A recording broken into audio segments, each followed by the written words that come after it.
یہ کہ بھئی ایک ہی خاندان میں دو چیزیں جمع نہ ہوں، اس کا ہم کوئی جواب نہیں دیں گے۔ ہم تو انتظار کریں گے کہ اگر اللہ نے یہ طے کیا ہے کہ بنی ہاشم میں نبوت و خلافت اکٹھا نہ ہو تو جواب بھی وہی دے۔ اگر تمہارے لیے اس نے یہ فیصلہ کر دیا ہے تو ہم انتظار کر رہے ہیں۔ اب وہی تو آئے گی نہیں، فیصلہ ہو جائے گا تو پتہ چل جائے گا اب اللہ نے کیا فیصلہ کیا۔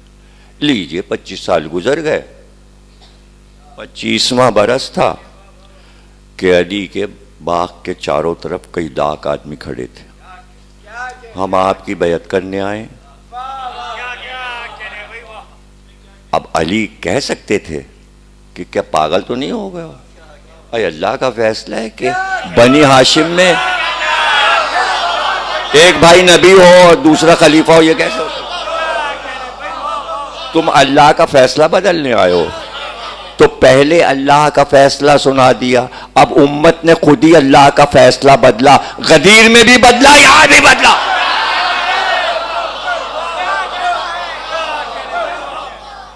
تو مجھے کہنے دیجئے امت نام ہے، میسج کے لیے سلوگن دے رہا ہوں مگر یاد ہی نہیں رہے گا، ابھی بھول جائیں گے مجلس کے بعد۔ تو کتنی اچھی بات کر، امت نام ہے اللہ کے فیصلوں کو بدلنے کا۔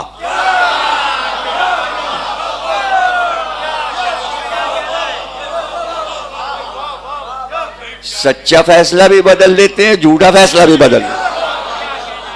اور لیجئے فیصلہ بدل گیا، علی تخت پہ بیٹھ گئے۔ یہ کیا ہوا؟ یہ ایک ہی خاندان میں دونوں چیزیں کیسے جمع ہو گئیں؟ لیکن ہائے کہنے والے مرحوم ہو چکے تھے۔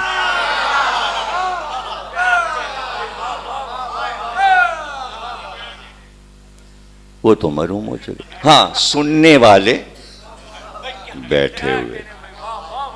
اب اٹھتے نہ کہتے تو پھر اللہ کا فیصلہ بدل گیا، بیٹھ گئے سب۔ ٹھیک ہے بیٹھ گئے تو علی نے بھی فیصلہ سنا دیا کہ بھئی دیکھو سن لو، پہلے دن صرف قرآن اور سنت۔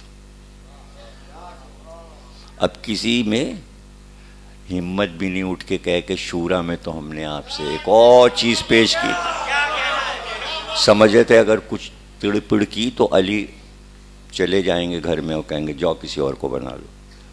آدمی نہیں تھا، آدمی نہیں تھا، اب علی تھے۔ تو آپ لوگ شیعہ حضرات تھوڑی سی باریک باتیں بھول جاتے ہیں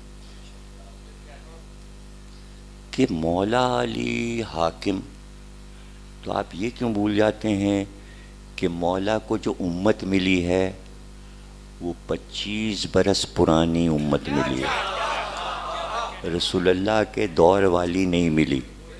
25 برس میں جو ہو رہا تھا اسمبلی میں اسی پہ عمل کرتے ہوئے آئے۔ ہاں اگر کراچی کے یہ ماتمدار ہوتے تو اکثریت ہوتی مولا کے پاس۔ مولا کے اپنے آدمی کتنے تھے؟ 12 13، سلمان، ابوذر، مقداد۔ امت پوری وہ والی، کون والی؟ کون والی؟ کون والی؟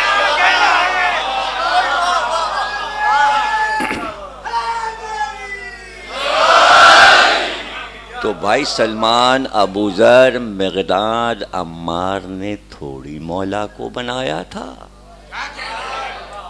وہ تو مان ہی رہے تھے، 25 برس بھی مانتے رہے پھر مانا۔ تو کچھ وہ ہیں جو علی کو غدیر والا مانتے ہیں اور کچھ علی کو رسول کے بعد 25 برس والا مانتے ہیں۔ تو کوفے سے جو لوگوں نے حسین کو خط لکھا تھا وہ لوگ تھے کہ ہمارا امام نہیں ہے آئیے، اور جو حسین کو امام مان رہے تھے وہ خط کیوں لکھتے؟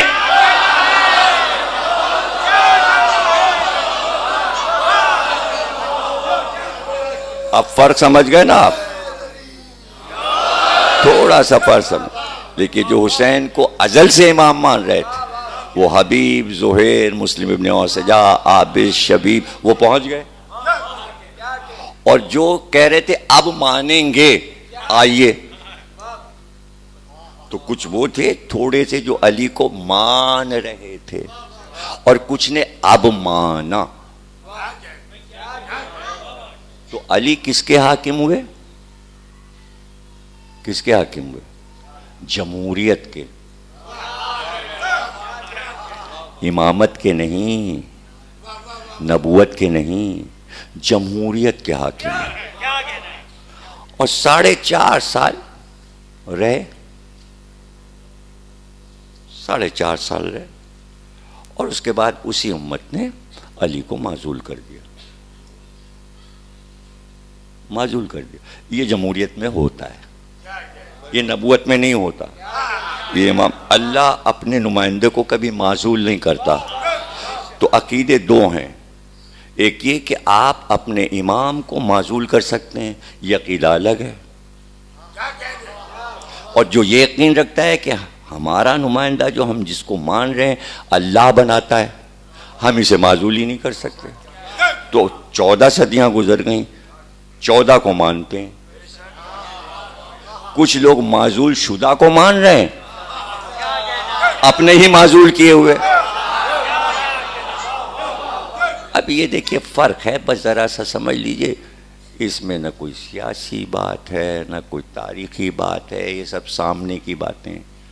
اب جب علی کو معزول کر دیا تو وہی امت امام حسن کے سامنے کھڑی تھی.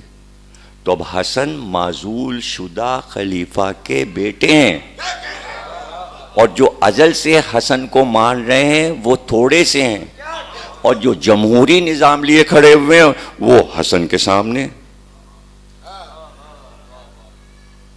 تو آپ کچھ سمجھے ہی نہیں. تو حسن کا ہولڈ کیا ہے؟ کس پہ ہولڈ ہوگا؟ اس لیے کہ جمہوری نظام ہے نا، وہ جب چاہیں حسن کو معزول کر دیں. انہوں نے مدائن میں حسن کو معزول کر دیا. حسن نے کہا ٹھیک ہے میں جا رہا ہوں. ابھی تمہارا نظام ہی یہی ہے، ہمارا تو نظام ہی یہی ہے. ان کا وہ دے دیجئے، اس کو دے دیجئے، ان کا یہ لے جاؤ، لو جاؤ. اب وہ لے کے چلے گئے. آپ جائیے گھر میں بیٹھ گئے. حسن آ کے گھر میں بیٹھ گئے. کہا بھائی تو کوئی جمہوری اصول ہیں، کچھ کوئی اصول پہ جمہوریت چلتی ہے، ایسا ہی چل رہی. کہنا اصول تو کوئی بنائے ہی نہیں گئے، کوئی بھی اصول نہیں بنائے گئے. پھر ان کا سادہ کاغذ اصول کا، سادہ کاغذ حسن کو بھیج دیا کہ آپ ہی اس پہ اصول لکھ دیجیے. بھائی اصول پہلے سے ہوتے تو آپ انہی سے کہہ رہے ہیں آپ ہی اصول لکھ دیجیے. تو حسن نے سادہ کاغذ لیا، قلم لیا اور 12 اصول لکھ دیا. ان کا دیکھو پہلا اصول یہ کہ علی پر تبرہ نہ کیا جائے. کچھ بھی نہیں سمجھا. حسن کے لیے اسلامی حکومت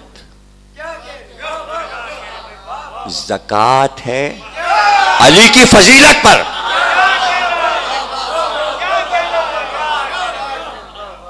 پہلی بات، حکومت مل رہی ہے تمہیں، علی پہ تبرہ نہیں ہو. مسجدوں سے ہوتا ہے، جمعے کی نماز میں ہوتا ہے. پہلا اصول.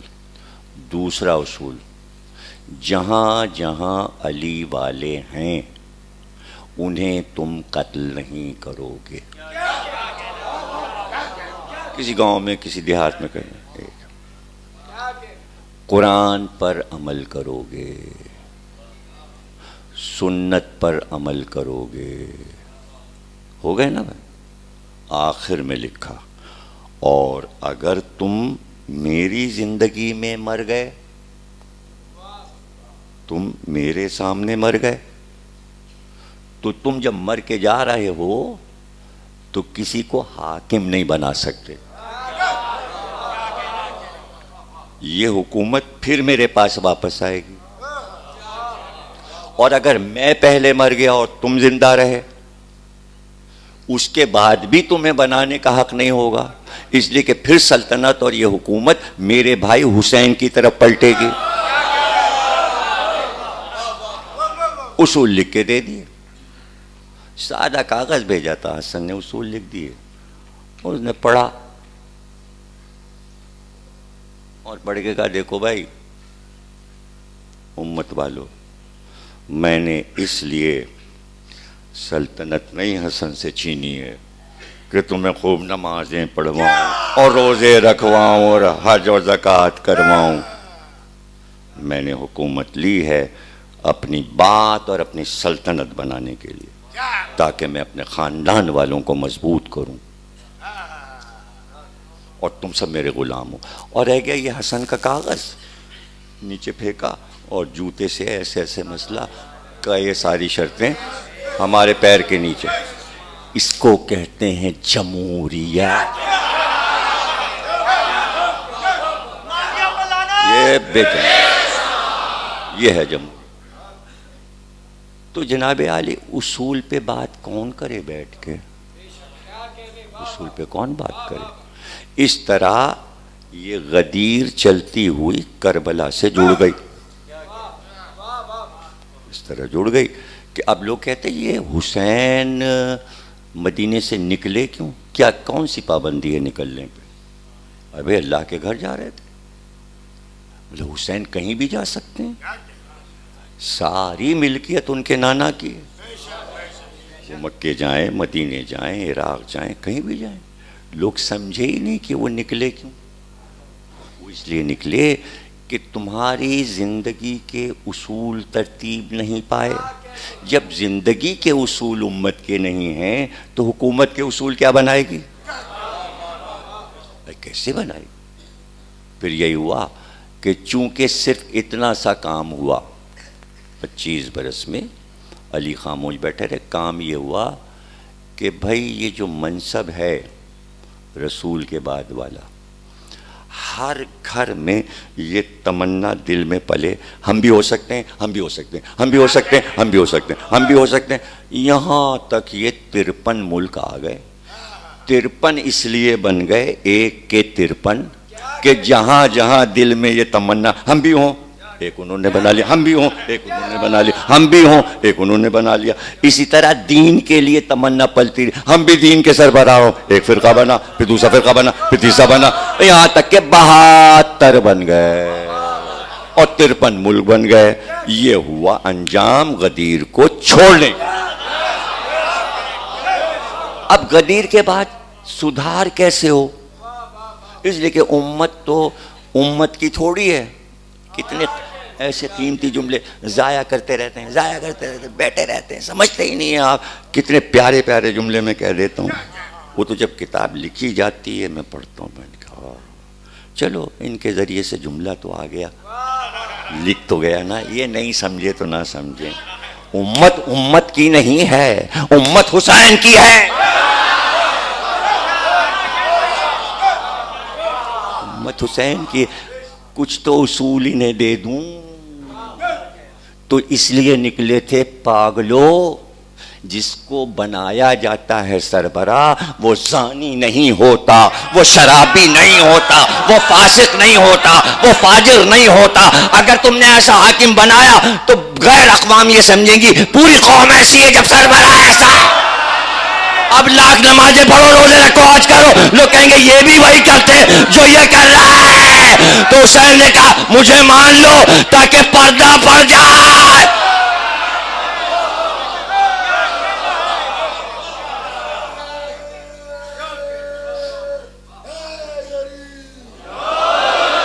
مجھے امام مان لو، مجھ کو امام مان لو، میں یہ نہیں کہہ رہا مجھے حاکم مان لو، مجھے امام مان لو۔ تو امت کے اتنا سا تو سمجھ میں آ گیا کہ جب بھی شہزادوں کے نام لیتے ہیں مسلمان کہتے ہیں امام حسین، امام حسین، امام حسین، امام حسین، یہ نہیں کہتے حسن حسین، نہیں کہتے امام حسین، امام حسین، امام حسین۔ نہیں سمجھ جائیں تو میں دوہرائے جاؤں گا، امام حسن، امام حسین، امام حسن۔ ارے کوئی کہتا ہے امام یزید، امام کا لفظ دو ہی کے لیے امت اب تک استعمال کر رہی.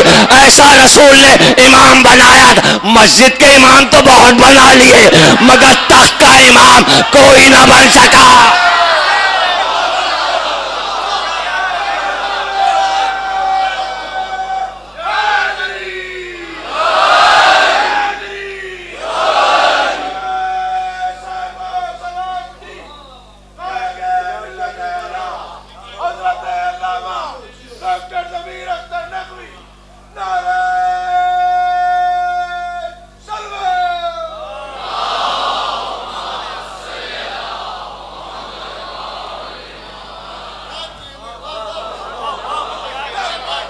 ہلا کے رکھ دیا شعراء نے, ہلا کے رکھ دیا.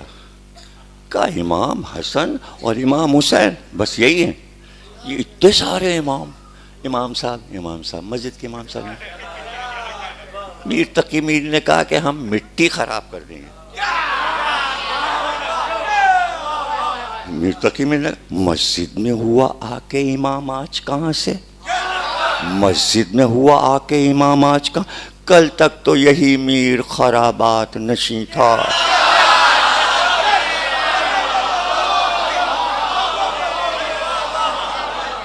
علامہ اقبال نے دیکھا, ارے کیا کہنا بھائی میر کا.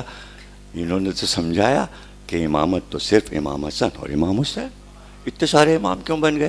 تو اقبال نے کہا قوم کیا چیز ہے, قوم کیا چیز ہے, قوموں کی قیادت کیا ہے. کیا سمجھیں گے بیچارے یہ 2 رکعت کے امام. قیادت والا امام اور ہوتا ہے, نماز پڑھانے والا امام اور ہوتا ہے, اور وہ قیادت والے جو یہ یا حسن یا حسین.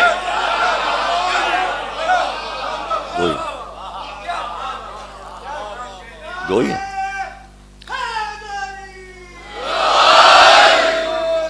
یادگار تو 2 ہی کی رہ گئی بھئی. ہمارے تو 12 ہیں, ہمارے تو 12 ہیں.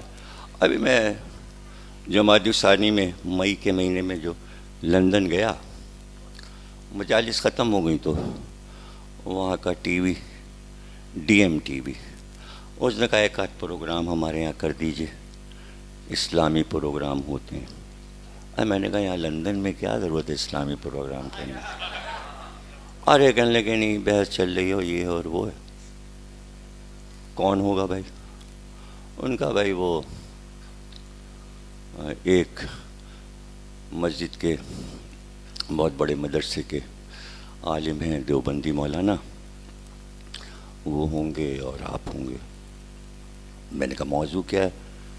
کہنے لگے امامت, امامت پہ بات کرنی.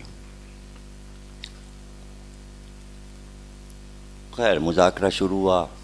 وہ نیٹ پہ بھی پڑھا ہے آپ دیکھ سکتے ہیں, اور کیبل پہ بھی چلتا رہتا ہے. وہ پورا یہ اس کی سی ڈی چلتی رہتی ہے, اور کمپیوٹر پہ ہے دیکھ سکتے ہیں آپ. اس نے سوال کیا بھائی یہ بتائیے ضمیر اختر صاحب کہ امامت کیا قرآن میں ہے. مولانا بھی تشریف فرما تھے. میں نے کہا جی ہاں ہے. کہاں ہے ذکر. میں نے کہا 12 جگہ. کہنے کہیں امامت کا اعلان ہے. میں نے کہا جی ہاں ہے. انی جاعلک للناس اماما, اے ابراہیم ہم نے تمہیں امام بنایا. یہ آغاز ہے امامت کا, اور انجام بھی سن لیجئے. یوم ندعو کل اناس بامامہم, یوم قیامت جب آئے گا ہم تمام قوموں کو ان کے امام کے ساتھ بلائیں گے. اس کے معنی صرف امامت ہی امامت ہے اور کچھ ہے ہی نہیں. ورنہ یہ اعلان کرتا ہر نبی کے ساتھ امت بلائیں گے, نہیں, اماموں کے ساتھ امت بلائیں گے. پھر حضور نے اس کی تفسیر کر دی کہ اگر کسی نے پتھر کو بھی امام بنایا ہوگا تو وہ پتھر آگے آئے گا, قوم پیچھے پیچھے آئے گی, اور پتھر بولے گا کہ ان کمبختوں نے ہم کو امام بنا لیا. وہ اللہ سے شکایت کرے گا پتھر. اور جو آدمی امام ہوں گے تو اللہ ان سے پوچھے گا بھائی تم ان کے امام کیسے بن گئے؟ جن کو ہم نے بنایا تم ان کے پیچھے کیوں نہیں آئے؟ ان کے پیچھے آنا چاہیے، ہمارے بنائے کے پیچھے آئے نہیں، اپنے بنائے کے پیچھے کیوں آ رہے؟ تو ہر قوم اپنے امام کے پیچھے آئے گی اور سوال جواب ہوگا، اللہ دیکھے گا بھی نہیں۔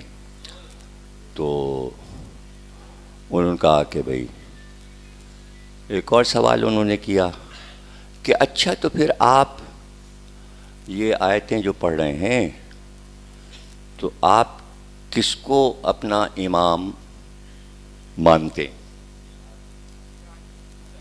آپ کس کو امام مانتے ہیں؟ اب وہ پوری پبلک جو دیکھ رہی تھی انگلینڈ کی، انہوں نے اپنے تاثرات بتائے کہ بس ہم لوگ تیار بیٹھے تھے کہ ابھی آپ کہیں گے ہم امام جعفر صادق کو امام مانتے ہیں۔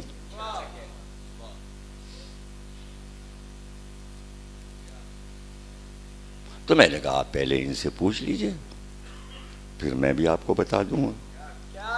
تو انہوں نے کہا آپ بتائیے بھائی آپ کس کو امام مانتے ہیں اپنا، اگر آپ امامت کو مانتے ہیں؟ کہنے لگے ہم تو امام ابو حنیفہ کو امام مانتے ہیں۔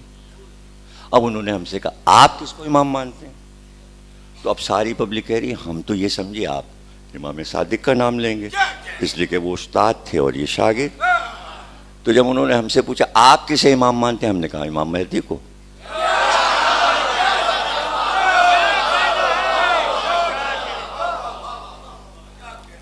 اب جب میں نے کہا امام مہدی کو، تو انہوں نے پھر پلٹ کے کہا بھائی آپ ابو حنیفہ کو مانتے ہیں، یہ امام مہدی کو مانتے ہیں، تو آپ کیا ان کے امام کو نہیں مانتے؟ کہنے نہیں ہم تو امام مہدی کو مانتے ہیں۔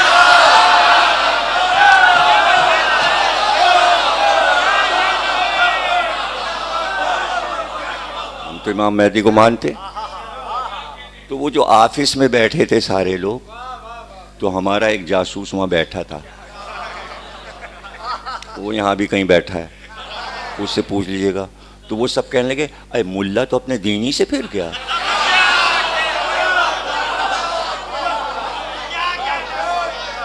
اچھا بہت اچھے آدمی تھے، بہت اچھے آدمی تھے۔ جب میں باہر نکلا تو میرے گلے سے لپٹ گیا، کہنے لگے آپ کب تک ہیں یہاں؟ میں نے کہا میں جا رہا ہوں، بس میں تو مجلسیں پڑھنے آتا ہوں پھر چلا جاتا ہوں۔ ارے بھائی آپ 6 مہینے تو رہیے کم از کم یہاں راج۔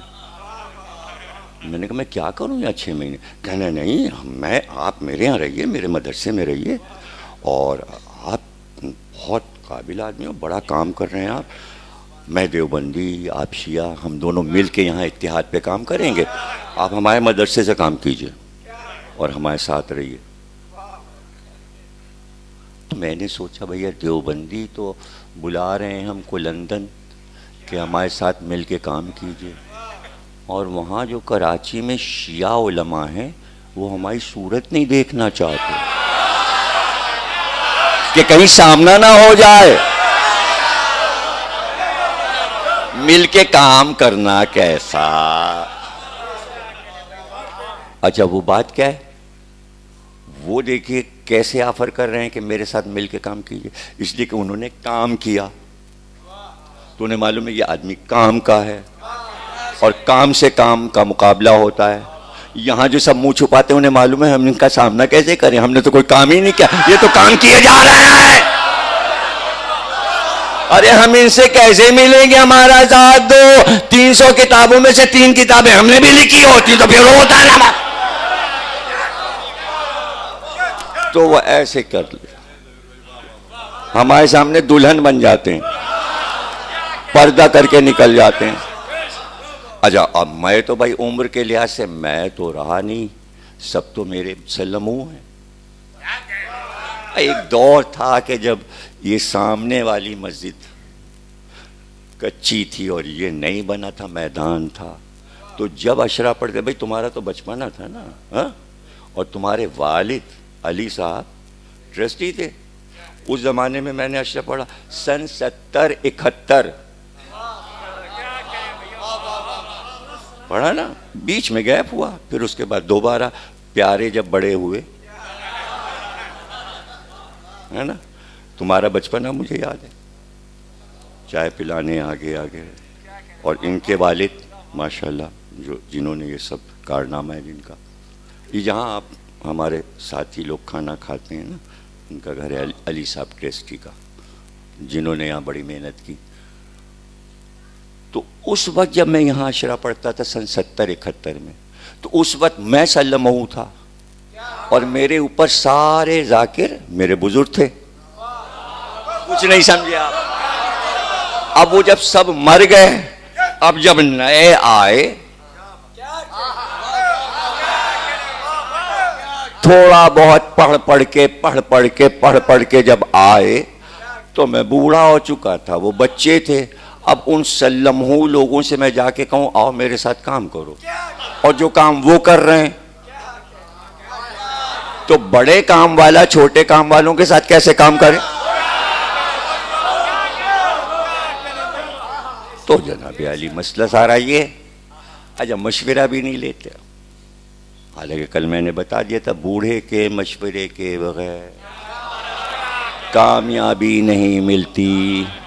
تو اب قیادت ان ائمہ کے ہاتھ میں ہے، اور میں گوشہ نشین سمجھا سکتا ہوں کہ کیا کرو، بتا سکتا ہوں تقریر میں اور تحریر میں.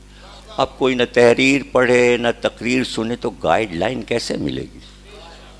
میں تو خراج پیش کرتا ہوں پاکستان کے نوجوانوں کو، پورا پاکستان کا نوجوان جو لاہور ہو، پنڈی ہو، اسلام آباد، دیہات میں بھی پڑھتا ہوں تو وہاں کا بھی نوجوان تک، اور کراچی کے بھی ماشاءاللہ نوجوان، سب میری بات بڑی غور سے سنتے ہیں.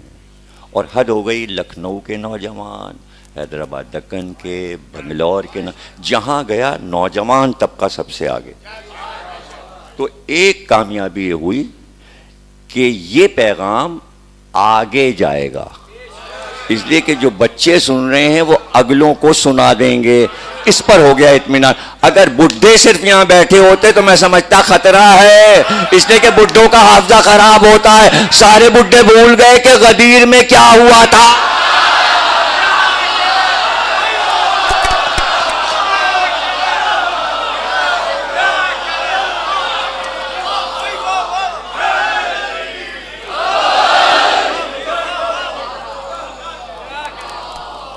جوانوں کو یاد رہا.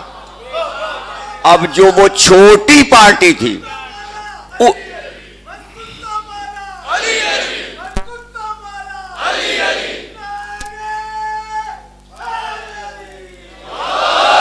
دیکھیں انہوں نے سارے بڈھوں کی نمائندگی کی کہ نہیں ہمیں غدیر یاد ہے. نعرہ لگا کے کہا من کن تو مولا، من کن تو مولا. تو کچھ بزرگوں کو یاد تھا. اب ظاہر ہے کہ عمر بڑھتی ہے تو نسیان پیدا ہوتا ہے. سلمان فارسی کی عمر تھی 300 سال. ایسا بڈھا اگر ہو حافظے کا مضبوط تو پھر اس کا انعام بھی بڑا ہوتا ہے. ابھی ان کو گورنر بنا کے بھیج دیا مدائن. اچھا ان کے پاس کل کائنات ایک مٹی کا لوٹا اور ایک چٹائی، اس کے علاوہ ان کے پاس کچھ سامان نہیں تھا. ایک کرتا جو پہنے، ایک پیجامہ جو پہنے، بس اور کچھ نہیں. اب آپ کہیں گے کھاتے کیا تھے، رہتے کہاں تھے؟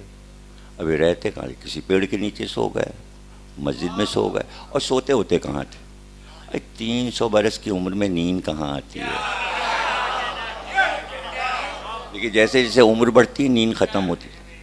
اب لڑکے پریشان ہوتے ہیں، دیکھو تو ذرا ابھی 4 بجے ابا اٹھ گئے، کھڑ بھڑ چائے بنا رہے ہیں، یا مسجد جائیں گے، پھر صبح کی نماز پڑھیں گے، پھر آئیں گے، پھر دروازہ کھولنا پڑے گا. ابا تو 4 بجے اٹھ جاتے ہیں، ہمیں تو 12 بجے سونا ہے، ہم تو 1 بجے سے پہلے اٹھیں گے نہیں. ابا کو نیند ہی نہیں آتی. 1 بجے رات کو سوئیں گے، 4 بجے پھر اٹھ گئے. اور دن کو تو سوتے ہی نہیں ابا. تو بوڑھوں کو تو نیند آتی نہیں. تو سلمان کو کہاں نیند آتی تھی؟ تو سونے کا تو مسئلہ ختم ہی ہو گیا کہ کہاں سونا. اب رہے گا کھانا.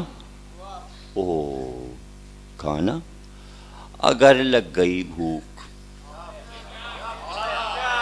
اگر لگ گئی، وہی مٹی کا لوٹا لیا، ایک چولہا بنایا، 2 اینٹیں رکھ لی، ایک اینٹ ادھر ایک اینٹ ادھر، اس کے پر وہ لوٹا رکھ دیا.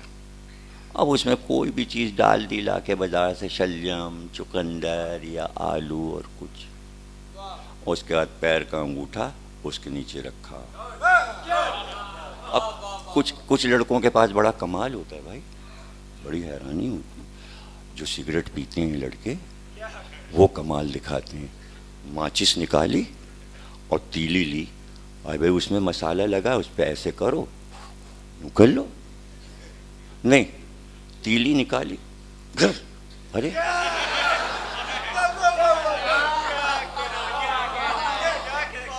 حیرت ہوئی، یوں کیا، سامنے کھڑے دیوار، یوں کیا، ارے بھائی معجزہ ہے سگریٹ پینے والوں کے پاس۔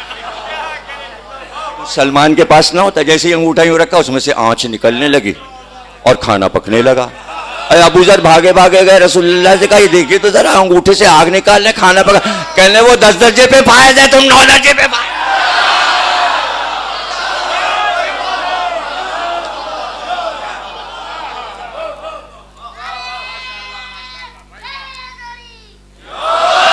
اب وہ جناب مدائن کے گورنر بن گئے۔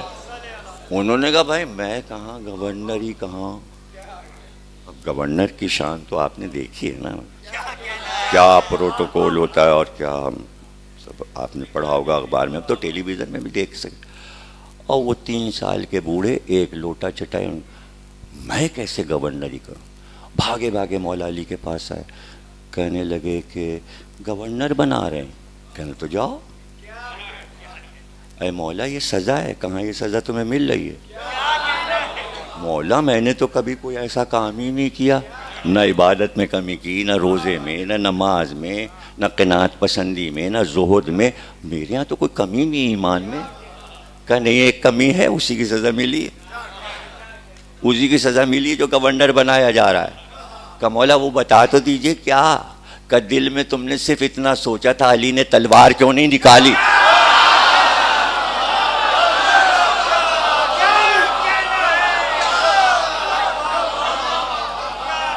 اب جاؤ اب گورنر ہی کرو۔ تو جو ایمان میں اتنا کامل ہو وہ بھی اگر خطا اجتہادی کر لے تو اس کی سزا گورنری سے کم نہیں ہوتی، ورنہ جیل میں بھی جا سکتے تھے۔ یہ ہے ولایت علی کا تحفہ کہ جاؤ کرو گورنری کرو، ولایت کی طرف سے بڑا تحفہ ایمان والوں کو ملتا ہے۔ اور وہ پہنچ گئے، اونٹ پہ بیٹھے چلے آ رہے ہیں گورنر صاحب۔ اے لوگ بہت ہنسے، یہ کیسا گورنر ہے؟ ایک چٹائی ایک لوٹا لیے، بڈھا سا آدمی پتہ نہیں کس زمانے کا، اور گورنر بن کے آئے، خوب ہنسے لوگ۔ اب وہ اترے، ان کا پوچھا یہاں کی مسجد کہاں ہے؟ ان کا یہ ہے مسجد، وہیں اونٹ بٹھایا، مسجد میں چلے گئے، نماز پڑھی۔ اب لوگ آئے کھانا لے کے، کہنے کوئی کھانے وانے کی ضرورت نہیں، لے جاؤ۔ کہنے تو وہ آپ کا گورنر ہاؤس تیار ہے؟ کہنے نہیں ہم یہیں مسجد میں سوئیں۔ کہنے یہ تو عجیب ہی گورنر ہے، یہاں مسجد میں رہے گا، گورنر ہاؤس خالی رہے گا۔ اب وہ لوگ آئے، ان کا بھائی دیکھیے یہاں تو پچھلا گورنر ناکامیاب ہو گیا، اس سے پہلے والا بھی ناکامیاب ہو گیا، اور آپ کیا کر لیں گے؟ کہنے بات کیا ہے؟ کہنے رات و دن یہاں جرائم ہو رہے ہیں، دیکھ کرپشن، رشوتیں، چوری، ڈاکہ، خونریزی، قتل، یعنی مطلب آج کا کراچی۔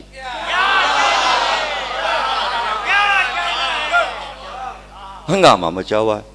کہنے نہیں کوئی بس ٹھیک ہے، ہم سب کنٹرول کر لیں گے۔ اب وہ اور ہنسے باہر جا کے، بڑے بڑے آئے تھے وہ کنٹرول نہیں کر سکے، یہ کنٹرول کر لیں گے۔ ان کا ہاں دیکھو میں ایک اعلان کر رہا ہوں، بس حکومتی اعلان، وہ یہ ہے کہ آج کی رات کوئی اپنے گھر سے نہ نکلے۔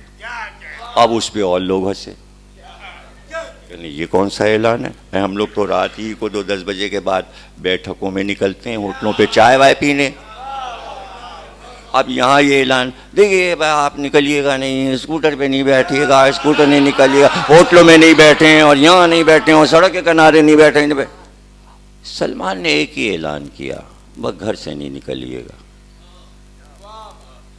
بس اتنی سی دیر ہے کہ رحمان ملک یہ کہہ رہے ہیں شیعہ حضرات عاشور کے دن گھر سے نہیں نکلیے گا،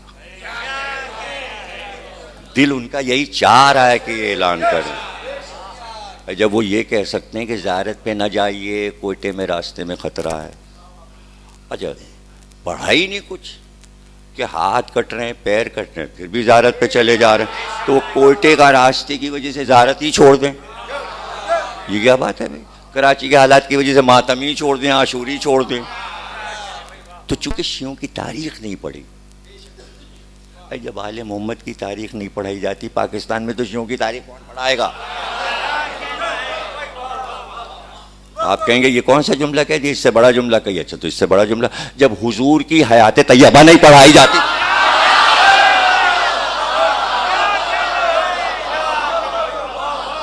کچھ پتہ ہی نہیں.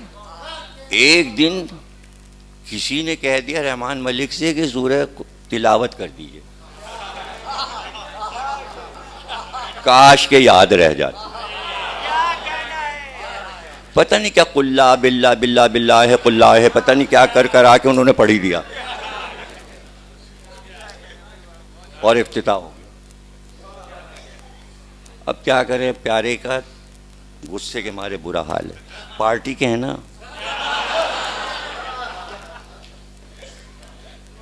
یہ بڑی مشکل ہے. اب آپ تو کسی پارٹی کے نہیں، آپ تو آل محمد کی پارٹی کے ہیں. اب کچھ لوگوں نے پارٹیاں پکڑی ہوئی ہیں، ادھر بھی پیارے رہیں، ادھر بھی پیارے رہیں. ہمارے بھی پیارے، ان کے بھی پیارے، اور اللہ کے بھی پیارے، اور مولا کے بھی پیارے. اللہ یہ پیار سلامت رکھے اور پیارے کو بھی سلامت رکھے. کہ بانی اعضاء ہیں، توجہ ہے نا آپ کی. ان کا بھائی رات کو کوئی نہیں نکلے. رات کو سب اس لیے نکلے کہ انہوں نے جو منع کیا دیکھیں ہوتا کیا ہے. اچھا انہوں نے اعلان کیا، نماز پڑھی، اس کے بعد وہ جنگل میں چلے گئے اور آواز دی کھڑے ہو کے جنگل میں زور سے، اے مخلوق خدا باہر آؤ، علی کا غلام تمہیں بلاتا ہے.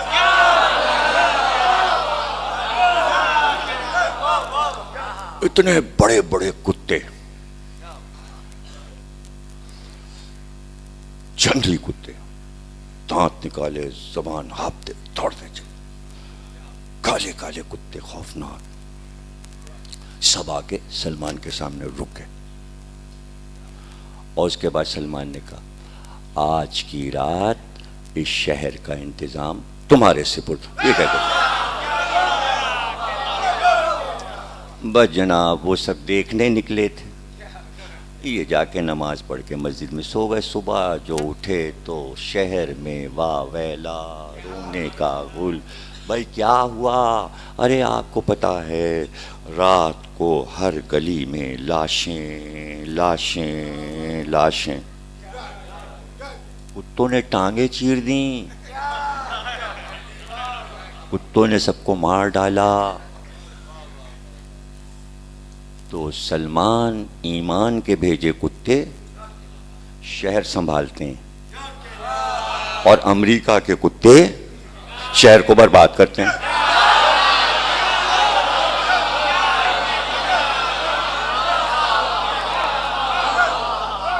تو بھائی دینی کتا جو ہوتا ہے نا وہ اپنے کو منوا لیتا ہے. دین کا کتا ہونا اچھا ہے. میر تقی میر نے کہا سگے کو میر میں اس شیر حق کا ہوں. دیکھیں شیر کا لفظ لائے، اپنے کو کہا سگ کا، میں شیر خدا کی گلی کا کتا ہوں. سگے کوئے میر میں اس شیر حق کا ہوں جس کو سب نبی کا خیش بھائی حیدر کرار کہتے ہیں. مولا علی کا کتا بننا اچھا ہے، امریکہ کا کتا بننا اچھا نہیں ہے. اس لیے کہ اللہ کی طرف سے جو کتا مقرر ہو جائے اس کی شان کچھ اور ہے. وہ عربی بولنے لگتا ہے، وہ آیتیں پڑھنے لگتا ہے نجس مگر اذن ہے. وہ ساتوں چلے تو 7واں کسان پیچھے چلا تو اس کا کتا کھیت پر تھا، وہ بھی ساتھ ساتھ چلا۔ 6 نے کہا، 18واں سورہ قرآن کا، 6 نے کہا ارے یہ تو بھونکتا ہے، یہ پیچھے آ رہا ہے، ہم جہاں چھپیں گے راز کھول دے گا، یہ بھونک بھونک کے بادشاہ ہمیں گرفتار کر لے گا، پھانسی ہو جائے گی۔ سب نے پتھر کھینچ کھینچ کے اس کو مارنا شروع کیا۔ کتے کو بھگاتے ہی اسی طرح پتھر مار کے۔ جب پتھر مارے 6 اللہ والوں نے تو وہ بولنے لگا ہم تمہارا راز نہیں کھولیں گے، تم اگر توحید کو مانتے ہو میں بھی توحید پرست ہوں، میں بھی اللہ کو مانتا ہوں، مجھے لے چلو۔ آئے وہ تو حیران ہو گئے، وہ دم ہلاتا ان کے پیچھے پیچھے۔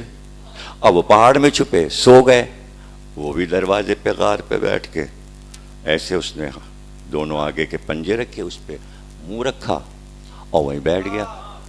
اب کتنے صدیوں کے بعد لوگوں نے کہا مولا علی وہ جو کتا ہے اصحاب کہف کا جو غار پہ بیٹھا ہے اس کا نام کیا ہے؟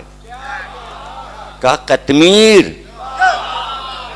اور اس نام کی خاصیت ہے جب راستے میں کتا بھونکے تو کہہ دو قطمیر، وہ چپ ہو جائے گا، اس لیے کہ کتوں کا سردار ہے وہ اور توحید پرست ہے۔ اب دیکھیے سوال کا جواب مل گیا نا، سوال کھڑا رہے، جواب مل گیا تو پھر سوال کا پھر سوال کیا کون سے رنگ کا ہے؟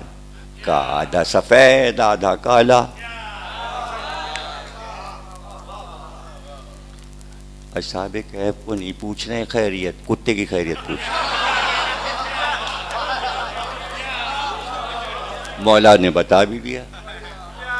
اچھا دیکھیے جیسے انسانوں کو اللہ نے زندگی دے دی کتے کو بھی دے دی، وہ بھی زندہ ہے اور زندہ بیٹھا ہوا ہے، وہ بھی زندہ ہے۔ اللہ کہتا ہے ہم کروٹیں دلاتے ہیں، 6 مہینے اس کروٹ 6 مہینے اس کروٹ، اور جب ہم حکم دیتے ہیں وہ اڑ بھی جاتے ہیں، جب ہم حکم دیتے ہیں وہ اڑ بھی جاتے ہیں۔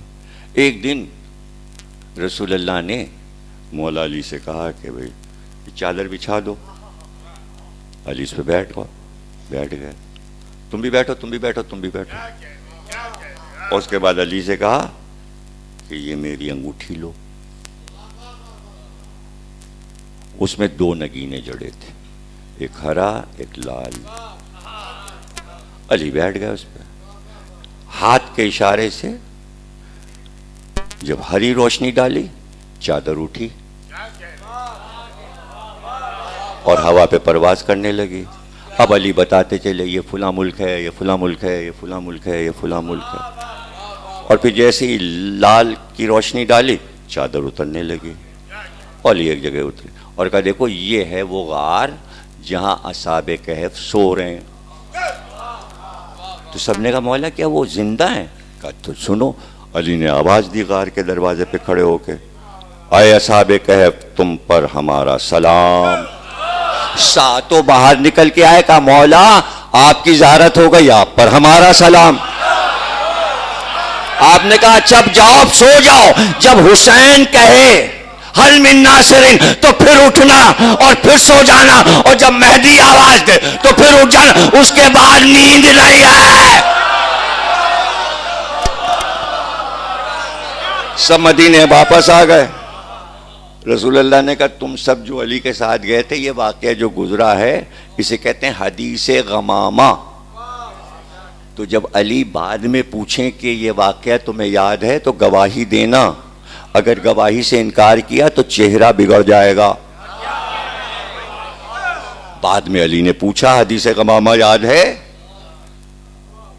تو یہ سب اس لیے یاد کرایا جاتا ہے کہ آپ کو یاد رہے، کو یاد رہے۔ ارے بھائی نماز تو واجب ہے نا، روزہ بھی واجب ہے، حج بھی واجب ہے۔ امام یہ آ کے تھوڑی پوچھیں گے دکھاؤ نماز کیسے پڑھتے ہو تم، روزہ رکھ کے دکھاؤ، چلو حج کریں۔ صرف اتنا پوچھیں گے کہ 4 حدیثیں میرے جد علی کے بارے میں یاد ہوں تو سنا دو، اور 2 بول مصائب حسین کے یاد ہوں تو مجھے سنا دو۔ یہ ہوگی امام کی فرمائش، اس لیے کہ ہر امام کی یہی فرمائش تھی۔ ادھر محرم کا چاند ہوا اور فرمائش کی جس کو بھی مرثیہ یاد ہو وہ آگے آئے، محرم کا چاند ہو گیا، چوتھے امام، پانچویں امام، چھٹے امام، ساتویں امام، آٹھویں امام، نویں امام، دسویں امام، گیارہویں امام، ہر امام جسے مرثیہ یاد ہو آئے ممبر پہ پڑھے. ہم رونا چاہتے ہیں، عزاداری دے کر گئے. جبھی تو اتنی شان سے عزاداری ہو رہی. سرپرست ہیں بی بی اور اتنے رخ آپ کی حفاظت کر رہے ہیں. یہ جذبہ جو عطا کیا ہے چہردہ معصومین نے. بھائی اگر دنیاوی چیز ہوتی تو ختم ہو گئی ہوتی. نہ معلوم کتنے لوگوں کے غم منانے کا دنیا میں اعلان ہوا کہ غم منایا جائے گا، غائب ہو گیا. حسین کے غم کے لیے یہ نہیں کہا گیا منانا، بلکہ منا کے دکھایا. لوگ کرنے لگے. 1400 سال گزر گئے، گھٹ تو رہا نہیں، بڑھتا ہی جا رہا ہے، بڑھتا ہی جا رہا ہے. دنیا کے چپے چپے میں پھیل گیا. اور اگر اب تو دیکھیے نا، لوگ کہتے بھائی دنیا کے ہر کونے میں، تو آپ حیران ہو جائیں گے. ذرا سا کمپیوٹر پہ تو بیٹھ جائیے، کمپیوٹر پہ تو بیٹھ جائیے جہاں آپ کا وہم و گمان نہ ہو. چلیے وہ ملک کھول لیجئے. بھائی امریکہ میں امام باڑے، بھائی یورپ میں امام باڑے، بھائی ہندوستان میں امام باڑے، ترکی میں امام باڑے، ایران میں امام باڑے، اردن میں امام باڑے، کویت میں امام باڑے، شام میں امام باڑے، سب جگہ امام باڑے. کہیں روزے، کہیں امام باڑے. میں نام لیتا ہوں، آپ کھولیے کمپیوٹر سے، کھولیے، میں نام لیتا ہوں، میں نام لیتا ہوں. روس، اتنا بڑا جلوس ماتم کا، برف گر رہی ہے اور برف بچھی ہوئی ہے سڑک پہ اور ماتم ہو رہا ہے، جلوس جا رہا. روس. ماسکو، ماسکو، ماسکو جو خدا کو نہیں مانتے وہ بھی حسین کو مان رہے ہیں. اچھا وہ کون سا ملک ہے، دیکھیں گے آپ کی نالج کا امتحان کریں، جہاں امریکہ خوب بم گراتا رہا مگر وہ ملک ہارا نہیں. چلو کچھ لوگوں نے تو دیجئے کمپیوٹر کو ویتنام کی عزاداری. وہ تو لڑتے رہے جنگلوں میں.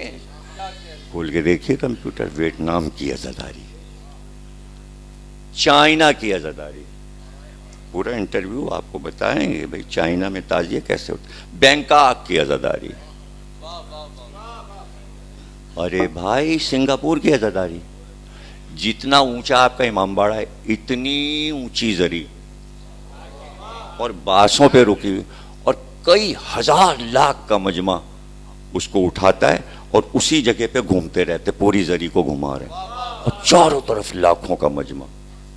دیکھیے کمپیوٹر. پتہ نہیں پاگل لوگ سمجھیں کہ شیعہ صرف کراچی میں.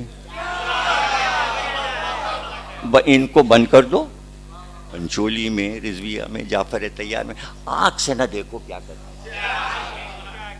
ارے بھائی پوری دنیا میں عزاداری پھیل گئی. صرف اتنا لکھ کے کمپیوٹر کے دیجئے ہندوؤں کی عزاداری اور ہندوؤں کے تعزیے. پھر وہ ہندو ہی کے دکھائے گا کمپیوٹر. کمپیوٹر تو ایسا امام حسین کا عزادار بنا ہے، میں آپ کو کیا بتاؤں.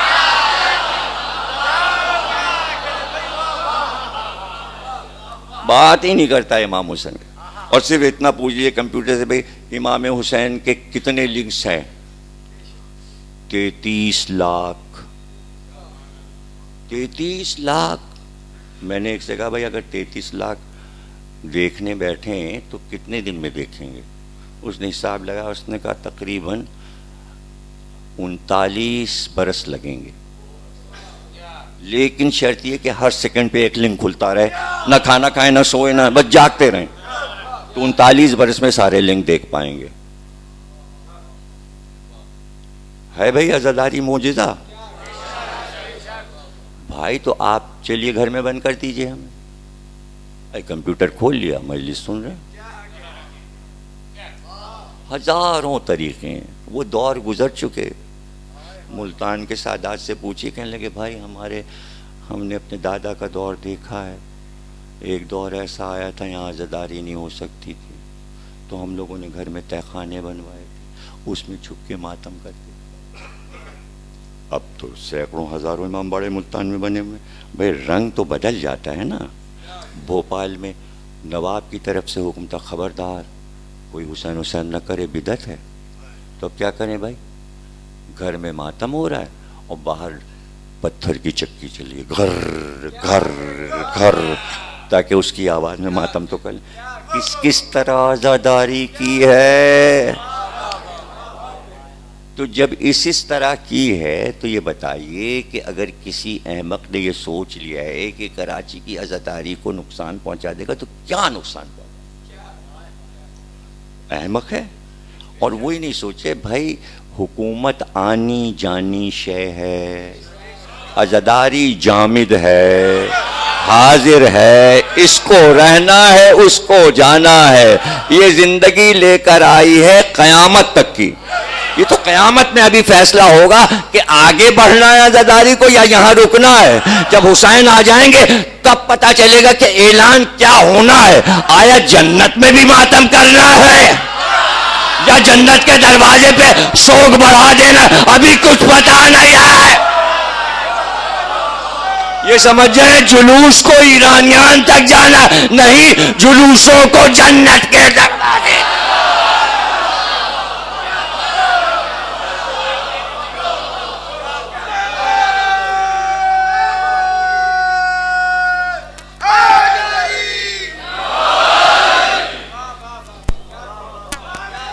بانی کیسے کہے؟ کیا خوبصورت بانی. جب کوئی حسین کسی چیز کی عبادت کی بنیاد رکھے تو وہ چیز خوبصورت ہوتی جاتی ہے. عزاداری میں حسن ہے اس لیے کہ بنیاد رکھنے والے حسین شہزادے تھے، علی اکبر جیسے، قاسم جیسے.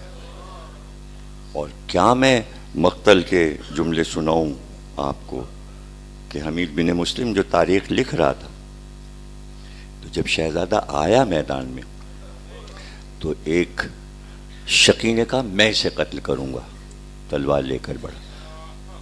تو حمید بن مسلم کہتا ہے کہ تو نے یہ لفظ منہ سے کیسے نکالا؟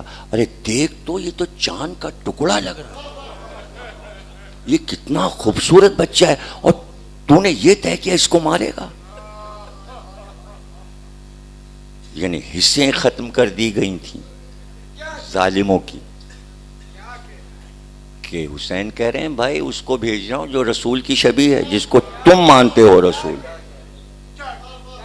اب دیکھیں یعنی عقیدت ختم ہو چکی تھی، رسول اللہ سے محبت ختم ہو چکی تھی، تبھی تو کربلا کا واقعہ ہو. لیکن حسین نے بھی طے کیا کہ ہمارا ہر مجاہد، ہر شہید تاریخ کا سورج بن جائے. اس طرح سجایا، اس طرح بنایا، اس طرح بھیجا کہ امامہ قاسم کے سر پہ باندھا، شملے کاندھوں پہ لٹکائے. شہزادی زینب نے کہا بھیا یہ قاسم کو آپ نے کیسے تیار کر دیا؟ کا دولہا بنا دیا. 1400 سال گزر گئے، آج تک برما میں جہاں مار کاٹ ہو رہی ہے مسلمانوں کی، وہیں سے آگ کا ماتم شروع ہوا. تو وہاں جس بوڑھے نے آگ کا ماتم شروع کیا تھا تو وہ دائرے میں آگ جلتی تھی اور علم لے کر اس پر وہ دائرے میں دوڑتا تھا بوڑھا، اور اس وقت تک نہیں نکلتا تھا جب تک آگ کو پیروں سے بجھا نہیں دیتا تھا. لیکن ایک ہی جملہ دہراتا تھا، قاسم دولہا، قاسم دولہا، قاسم دولہا، قاسم. آگ بجھ جاتی تھی، پیروں سے آگ بجھ جاتی تھی. کیا نام ہے؟ قاسم. قاسم. آپ خطبے سنتے ہیں علماء سے تو اس میں کیا پڑھتے ہیں؟ جب حضور کا نام آتا ہے تو سر جھکاتے ہیں سب لوگ. جب ذاکر کہتا ہے ابی القاسم محمد، اے قاسم کے باپ محمد. قاسم محمد کا بیٹا ہے، وہ بیٹا تو 2 سال کا مر گیا. ارے پوتا بھی بیٹا ہوتا ہے دادا کا. قاسم نے نام روشن کیا حسن کے بیٹے قاسم نے. تو اب سرکار کی پہچان کربلا ہے. 2 سال کا قاسم نہیں، یہ 14 سال کا قاسم سرکار کے مشن کا نمائندہ ہے جس کو حسین نے دولہا بنا دیا اور اس شان سے گھوڑے پر بٹھایا. قاسم وہ خوش قسمت شجاع ہیں کہ جن کی لڑائی 3 بہادروں نے دیکھی. ایک علی اکبر نے، ایک عباس نے، ایک حسین نے، اور قاسم نے 3 بہادروں سے اپنی لڑائی کی داد لی۔ دیکھیے اس لیے دل بڑھ کے آگے بڑھ کر حملے کر رہے تھے کہ حسین جیسا بہادر علی کا بیٹا میری لڑائی دیکھ، عباس جیسا علی کا بیٹا میری لڑائی دیکھ رہا ہے، حسین کا بہادر بیٹا علی اکبر میری لڑائی دیکھ رہا ہے۔ تو جیسی لڑائی قاسم نے لڑی ہے تاریخ میں یادگار رہ گئی، بہادر سے بہادر آتے گئے اور قاسم کی تلوار سے 2 ہوتے گئے۔ تو 14 سال کے بچے نے شجاعت کے وہ جوہر دکھائے، صرف اس لیے حسین نے یہ چاہا کہ قاسم خوب لڑیں، تاکہ جو لوگ یہ سمجھ رہے تھے کہ حسن نے تلوار نہیں اٹھائی تو حسن کا بیٹا بتائے کہ میرا باپ حسن اسی طرح کا شجاع تھا لیکن اذن پروردگار نہ تھا، اور آج اذن ہے تو میں لڑ رہا ہوں۔ تو عاجز آ گیا لشکر، میں سرا میں منا اور قلب لشکر الٹ گیا۔ تو عمر سعد نے کہا کہ قاسم کو چاروں طرف سے گھیرو۔ تو مقتل میں یہ جملے ہیں کہ 2 شہید ایسے ہیں، 2 شہید کہ سب پر تیر چلے، تلواریں چلیں، نیزے چلے، اور وہ شہید ہو گئے۔ لیکن 2 شہید ایسے ہیں جن پر تلواریں بھی چلیں، نیزے بھی چلے، مگر 2 شہیدوں پر ایک نیا انداز ہوا کہ بڑے بڑے پتھر کھینچ کے چاروں طرف سے مارے گئے، اور وہ 2 شہید ہیں، ایک حسین ایک قاسم۔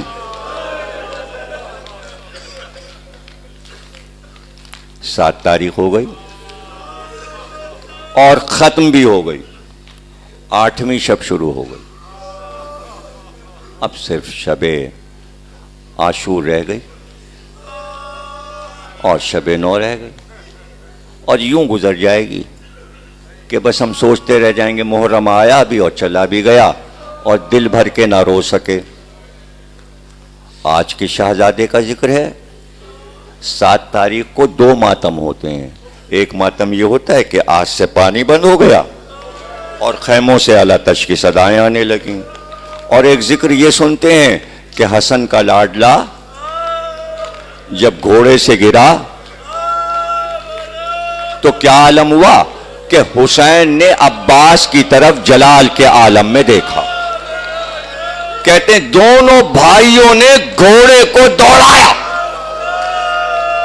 کہ جل از جل قاسم کی آواز پر پہنچ جائے، لیکن جب تک میدان کربلا میں پہنچے وہ اشقیاء جو قاسم کو چاروں طرف سے گھیر چکے تھے، انہوں نے اپنے گھوڑوں کو قاسم کے اوپر دوڑانا شروع کر دیا، ادھر کے گھوڑے ادھر کے گھوڑے ادھر۔ تو ایک آواز آ رہی تھی، چچا مجھے بچائیے، چچا مجھے بچائیے۔ جزاک اللہ۔ کیا گریہ کیا آپ نے۔ ابھی شہزادے کی زیارت اور مہندی آ رہی، ماتم کیجئے گا اور زیارت کیجئے۔ آخری جملہ عرض کر رہا ہوں کہ جب حسین پہنچے اور گھوڑے سے اترے تو بس اتر کر سرہانے کھڑے ہو کر اتنا کہا، ہائے افسوس تو پکارتا رہا قاسم، اور حسین تیری زندگی میں نہ پہنچ سکا۔